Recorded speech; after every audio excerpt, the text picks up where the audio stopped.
Hoje vamos falar sobre o tesouro da oração.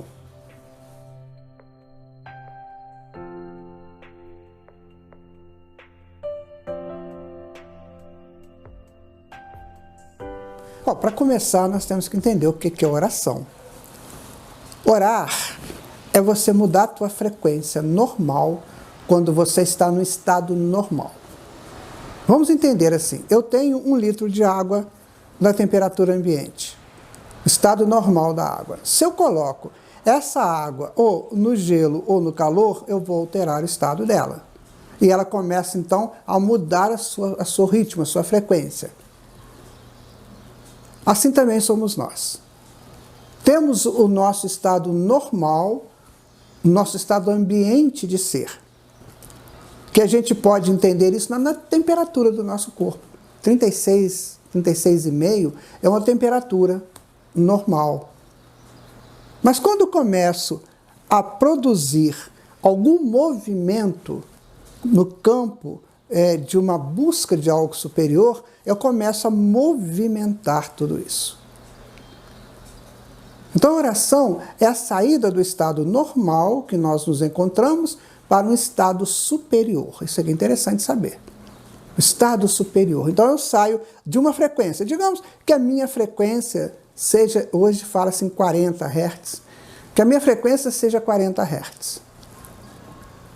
E o que eu faço? Eu vou sair desse 40 Hz para chegar a 60. Quando eu chego a 60, eu vou encontrar espíritos da frequência de 60. O que vai acontecer comigo? Eu aumentei o meu padrão de frequências e posso entender melhor a condição que aquela frequência de 60 me dá.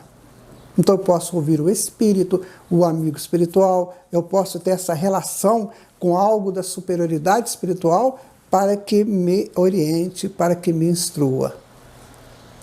Isto é a oração. Mas junto com a oração, você tem que ter a vigilância. Então o tesouro da oração é a vigilância. Porque se você estiver vigilante, você está sempre mantendo em 40. Porque se você abaixa, aí você vai encontrar o quê? Frequências muito negativas. Você vai encontrar pessoas que não se cuidam, pessoas que deixam a vida fluir de qualquer maneira, pessoas que não têm um objetivo prático e útil de vida. Então eu abaixo. Se eu tenho uma vigilância, eu estou com 40. Nessa vigilância, eu observo tudo que está ao meu redor. Eu observo cada informação que chega, cada notícia que chega, decodifico cada situação onde eu estou, se eu estou na rua, se eu estou em casa, se eu estou no trabalho, eu vou decodificando tudo isso numa proposta equilibrada, que é de 40, digamos. Quando então eu chego no centro espírita, eu estou nessa proposta boa, o que eu faço? Eu faço uma oração e eu entro numa outra frequência superior. Aí eu me sinto muito mais tranquilo.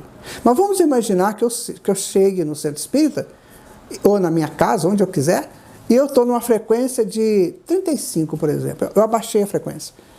Muitos problemas e muita coisa, eu acabei abaixando a frequência. Aí eu vim para 35. Ok, cheguei a 35, então eu vou para a oração, ela me leva pelo menos a 40, que é o meu estado normal. Então eu falo assim, nossa, eu estava totalmente perdido, agora eu consigo me encontrar. Eu cheguei no meu estado normal. Aí se eu continuar orando, eu vou aumentar um pouco essa frequência. Então funciona, se você for analisar cientificamente, funciona assim. Agora, o tesouro de tudo isso é a vigilância, porque a vigilância, ela me mantém senhor e soberano de mim. A nossa vida de relação, ela precisa contar com a nossa soberania espiritual.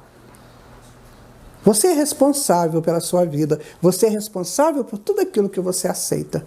Você é responsável por tudo aquilo que você dá uma opinião, que você emite um parecer. Você é responsável. E essa responsabilidade é de tamanho tal que lá na frente, quando aquilo que você deu como orientação ou como proposta, começa a gerar consequências. E essas consequências voltam para você. Então, se eu vou dar uma opinião, por exemplo, de uma menina que chega para mim e diz que está grávida e ela quer abortar, porque aquelas histórias, e aí eu falo com ela assim, não, aborta mesmo, você é muito novinho, não, vai lá, tira aí. Toda a consequência negativa daquele aborto volta para mim. Quando nós estamos conversando, por exemplo, sobre um determinado serial killer que possa surgir, aí eu digo assim, não, tem que ter pena de morte mesmo, tem que eliminar essas pessoas. Eu estou mantendo em vigilâncias. E aí todo o projeto que existe favorável à pena de morte, que são projetos muito pesados, muito densos, porque não existe morte, você está eliminando um ser do seio social que ele precisa da tua ajuda, não é da tua morte, não é da que você o dê para ele a morte. Aí o que acontece? Volta para você. Então a vigilância era o grande tesouro da oração, porque ela não me deixa entrar nesses campos. Ela sempre me coloca em situação tal que eu busco a justiça divina em primeiro lugar. Quando Jesus disse assim, busque antes o reino de Deus e tudo mais lhe será dado por acréscimo da misericórdia. Então eu busco sempre esse reino de Deus, essa justiça. Jesus falou que Deus é justo e que dá a cada um segundo as suas obras. Isso são parâmetros da vigilância. Quando ele me diz que bem-aventurados são os aflitos, porque encontrarão a misericórdia, então na minha vigilância na dor. Quando ele fala que bem-aventurados são os simples e puros de coração, porque verão a Deus, a minha vigilância na minha construção enquanto indivíduo mais simples, indivíduo coerente, indivíduo que acredita em algo superior na vida. Então toda a estrutura da vigilância está no Evangelho de Jesus. Será que eu estou pronto para seguir isso? Será que é realmente dessa maneira que eu quero viver? Ou eu quero viver dentro dos meus conteúdos, dos meus conceitos pessoais, onde eu dito e deixo a coisa rolar, mas não vai ser assim, porque sempre volta para mim. É um bate-volta. Quando eu der uma opinião, que eu seja sensato, que eu seja coerente, na minha opinião, com as leis de Deus. Porque senão eu vou sofrer as consequências negativas que vão mexer na minha vigilância. E aí eu vou orar, mas geralmente essa vigilância, quando está muito acidentada, a oração não sai muito de próximo dela. Aí já chamando de invigilância, né? Dessa invigilância, a oração não fica muito ali. Você já tentou orar quando você está tenso, tensa? Praticamente a oração não flui. Porque você está no projeto da invigilância, essa frequência da invigilância, ela prende a frequência superior da oração. Por isso que Jesus falou, vigiai e orai. Necessário que a gente tenha esses conhecimentos, esses entendimentos, para que as nossas vidas sejam de fato um andar consciente em busca do nosso futuro espiritual. Nós temos que pensar no nosso futuro espiritual. Estamos fazendo, falando, realizando só no homem comum. Agora é preciso dar esse passo à frente para este homem espiritual, onde a oração é algo extraordinário que nos coloca nos patamares superiores. E esse tesouro todo da oração está contido na vigilância. Vigie, pois, e ore também. Muita paz. Fique com Deus.